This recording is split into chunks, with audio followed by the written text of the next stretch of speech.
y'all is my name don't play with talk that Sass. And we have Killer P in the building. What up? Welcome, welcome, What up? welcome. What it do? What it do? What up, though? Yes, welcome, welcome, welcome to Texas 101 Jams Talk That Sass podcast. Yeah. Okay, I'm happy to have you, Shuvin. I loved your performance at the fashion show. When I heard your track through the email, I was like, okay, he definitely got to come through, perform, and then you end up modeling. Yeah. Out of nowhere. I don't know. Out of nowhere, man. Look at God. No, for real. You know what I'm saying? Well, shoot, that was what we coming up. Well, nah, I just listened to that one. We up. Yeah, we up. And then keep them counting, right? Yeah. Keep counting. It's me and my partner, cousin. That's one of the ones that came up. But when I seen it, I was like, oh yeah, let me throw that in the mix. That'll be a vibe. Now you say this is new. So, no, not that. Like, what I did, I was gonna play some of the new stuff, but the moguls, keep counting. We up. Those are older tracks. Than I'm just like, with me relocating, I'm like, man, they need to hear some of this stuff. You know what I'm saying? Yeah, like, and it's not like old. It's just it's old to me, But it'd be new to y'all, So. I was like, let me send these in. But my track, 832 in Houston, that's one of my newest tracks that's coming out on my album. But I was like, since I'm here on the podcast, I might as well. Yeah. So you keep talking about coming back and leaving and coming back. Where are you from, man? So I'm from Detroit. Michigan, born and raised. From there, we jumped to Ann Arbor, Ypsilanti. And then from there, Texas. Yeah. So, yeah. So everybody just know you from your hometown. Yeah. Everybody, and then when I came out here, first I was quiet. For a minute to kind of get the feel of Houston, and because there's a lot going on. Trust me, so I learned quick. But it's a lot going on, so I took time to learn, and then I was like, oh, it's time.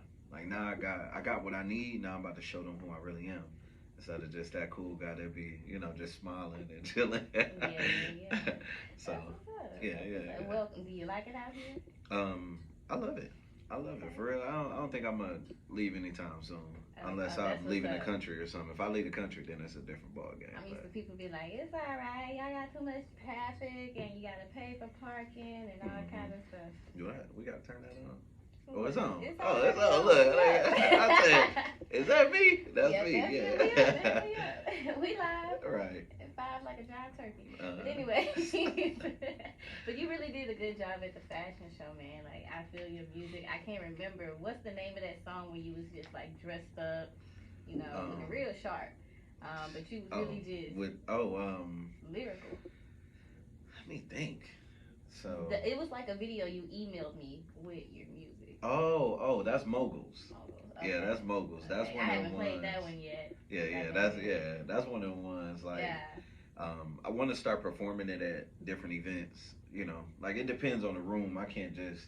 It's one of them songs that I wrote, but it's for creators. You know what I'm saying? It's for artists. It's for people that really take their craft serious. And we look up to the moguls and the cats that really took it to that level, and I wrote that song for them, Yeah. So I named it Moguls, and then in the music video I put all of like how we used to put pictures up on the wall, posters back in the 90s, coming up early 2000s. Like I put all the posters on the walls, like a DMX, like Pharrell and Missy Elliott, and you know what I'm saying? Yeah, like the people that really solidified what hip hop was, and that brought us up. We came up in that area, and then here we are. We the ones that's creating that history, for hip hop and so on and so forth. So, yeah.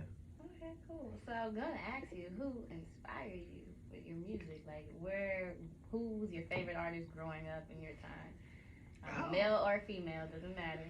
I never really thought of that. Like, in the 90s. I mean, I used to listen to Michael Jackson. Who didn't? But it's crazy. It was his Christmas album. I would listen to that every day. Lil Michael. Yeah, Michael. Like, yeah, okay. So, but I mean, coming up with my brothers, my pops, and all them, like, it was literally what DMX, Bone Thugs and Harmony. That's back home. Mike Ball, MJG, all the Detroit legends, anybody out the city like Blade Icewood and all that stuff. Like we was listening to that. You know, that was like that's cultural. But we jit back home, so it was dance. It wasn't. I mean, it was hip hop for sure, but it was dance. Like we was culturally like Detroit is Detroit jit, so that's what we grew up doing. So our music was a lot different, you know. So is it completely? But Snoop Dogg, well, the West Coast was booming. Snoop, Pac, all them like you know Biggie, like I was listening to all that stuff, but we would dance. You know what I'm saying? So outside of the hip hop, we was dancing like. Those times we was actually getting down. Mm-hmm. Well, they still is these days. Yeah, but it's a lot different than. Much more different. Yeah. Yeah. So yeah, I would say you know just through that I was like that was probably my influence. But coming up, you know, I watched my sister do it. She was rapping first. Oh, so it's like in a family. Yeah. My dad was a singer. My mom was a singer. You know. Yeah, some bloodline. Yeah, but my sister was the rapper. She was rapping, and first few raps she wrote those raps for me, and from there I rapped for that same stuff for a long time. But I learned how to write it, and she just coached me, and I just continued to learn. You know. So, okay. mm-hmm. So have you ever tried to like manage anyone else outside of yourself? I think about that all the time. Okay. Yeah. I think about it all the time. Sometimes you just got to get out your own way. Like, because we all want to be the person on the stage, you know. We all want to be in that spotlight because we got talent, you know. So it's just a point in time where, like, man, you don't have to be in the spotlight to be the talent, you know. Clearly, there's writers and you know, coaches and managers. Have you ever thought about writing for someone else before? Yeah, I love writing, so I will write. It's just male or female doesn't matter. Yeah. I would do it. I think it'll you know, it'll just open up a door for me. But I think people are more like hesitant to be like, hey, can you write a song for me? Due to the fact that you know, like everybody's so uptight about everything. You can't do anything. Man, look at these midstream artists out there, Carly B, who doesn't write for her, you know what I'm saying? So like, it's like, why wouldn't you want to write for Cardi B? Like, and why are you know, if she you get your credits, you get your money, and if she get a Grammy, you get a Grammy. It's just gonna put you on, and you gonna she gonna continue to come to you. Word of mouth. Yeah, and then other teams gonna tap in with you, like you want to grow. But everybody's not meant for the spotlight. True. But you know, a talent is a talent, and when you got it, you got it. Like, and money talks. So if people paying you, you know you got talent. It just, you may not be the person that's, you know, built for the spotlight. You know, because like Carrie Hilson. Mm-hmm. Yeah. Like everybody don't look like the person in the spotlight, or they don't give off that same persona or that energy. And you know, we all want to be stars, but you know, it's just not for everybody. That's why it's a handful of people. And it's a lot of people. These days, everybody want a piece of the pie. True, but like I agree with you. Sometimes, like even with working behind the scenes, you don't know who your name then came across and reached, and I'm like, yeah, just go at such and such. You know what I'm saying? Like, yeah, such and such put me on. The word of mouth travels, man. Yeah, it still works. Yeah. It still works. Yeah. But you know, you got the internet. The internet changed everything. Faster, so like, you can't slip over the internet. One mistake, it's everywhere, just like that. So, but that's, you can be a star on the internet. True. Without a face. True. You know, so it's artists like her.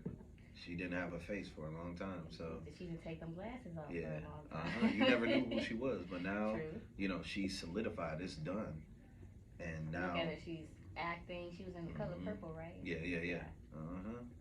So you could do it. Move it on up. Yeah. But yeah. So like, what else you got over here? What you haven't dropped yet? What I haven't dropped is the 832 in Houston. Okay. So I'll play that next when we go on commercial break. But anyways. Yeah. Okay. So is this like a mixtape or an album? So pretty much the project is gonna, like, each project is gonna be like EPs more than anything. I don't feel like nobody really appreciates like volume anymore, like multiple songs and so on and so forth. Like they kind of just feed off of little hints, little bits and pieces. Because when you drop 20 songs, it's like, bro, I don't want to hear this. You barely want to hear people talk. So, it's 3 to 4 songs per project. It'll be named after the area that I'm in Houston. So 832, 713, 281, so on and so forth. So this one, the first one is 832 in Houston. But I think it's, let's see. Yep. That's it. I don't know why I didn't name it yet, but clearly it just got mixed and matched. Yeah, I see. I understood it, so I'm like, okay, yeah. But yeah, I'm naming it like one of the song specifically is called 832 in Houston, but the project is also 832 in Houston. So and that'll be coming like shortly. So I just can't wait for people to hear it. Like I feel like I'm in a whole different bag, but I'm inspired. Yeah. So you say you're ready, basically. Yeah. So were you ready? Like 6 months? Was you ready then? Or? Nah. I had it was new to me. Like I ain't never left Michigan. I traveled the world, just never left Michigan. Oh, where you been? Dang. I mean, I've been all over the West Coast. I done been all through the South. Virginia, all that stuff. Like I've been everywhere. I've been in Denver. Like what I'm doing out there. Like I'm out there though. I'm performing like everywhere. And it's just like none of those places felt like home. I think Atlanta was probably that one place because Atlanta was booming at one point. That's what I was about to say. It should be. So everybody was moving to Atlanta. Everybody tried to get there. So and everybody kind of yeah. But you get down there and you like, oh, like you got to keep up with these guys. You know what I'm saying? Atlanta is, but it's one of them places. And when I came to Houston, I was like, oh, it's just like it's like Atlanta, but a couple other pieces. I ain't never been like this. Like I'm too turned up in this city. I don't know what's wrong with me. Like man, if I go to Atlanta, I know I'm gonna be everywhere, all over the place. I wanna not just go work on the music. I'm trying to do everything. I'm trying to get every hot event. Mm-hmm. Yeah, you can, and they there. Like they there. So you can expand your business. If you ain't never been an entrepreneur before, that's one of those places where Black people thrive, and that's important. That's important. So, well, Houston, what it is now. I ain't gonna lie. I love this. I ain't mad at your shit. I ain't mad at you. Well, I'm happy that you like it. At least you're not complaining. Some people be like, yeah, it's cheap, but this, that, and the third. Yeah. People just gotta, they gotta live a little bit. They gotta live a little bit. They don't do that enough. They be so caught up in the hype or caught up in the other BS or just in their own way. You gotta live. Okay, yeah, but tell me about Mind Over Matter. Mind Over Matter. Oh, let's talk about it. So, let me see. Where did we meet? Let me think. Oh, we met at so one of my partners, one of my homegirls, Tracy, ran into her and she was like, hey, I'm doing an event. This is about to be one of my first events. It's going to be like a networking type of deal. And I'm like, okay, well, let's do that. Like I'll be there, I'll support. So I pop up and Mind Over Matter got a table. And, I'm kind of seeing what's going on. Everybody got their table set up. I'm like, what do I like? Fashion was one of those things. And that's when I ran into Cass. I'm like, oh, she dressed down to the T. She got it on. I'm like, okay, like, let me at least show love. Let me grab something. And, I felt like, all right, well, I must have been dressed